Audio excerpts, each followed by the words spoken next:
पश्चिम बंगाल प्रदेश Congress committee के अध्यक्ष शुभकर सरकार के आह्वान पर मंगलवार को समुद्रगढ़ स्टेशन से कांग्रेस कार्यकर्ता कोलकाता के लिए रवाना हुए।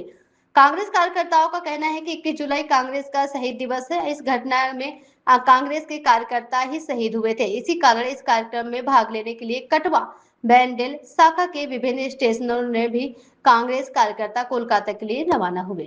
আচ্ছা, আমরা আজকে কলকাতার উদ্দেশ্যে, আপনারা জানেন হয়তো সকলেই, 21শে জুলাই যে আমাদের প্রোগ্রাম হয় সেটা অ্যাকচুয়ালি টিএমসি আগে করত।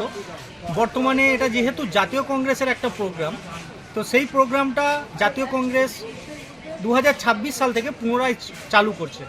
এই শহীদদের জন্য প্রত্যেকটা মানুষকে এখানে আসার জন্য আমি অনুরোধ করব, কারণ এটা কোনো রাজনৈতিক ব্যাপার না।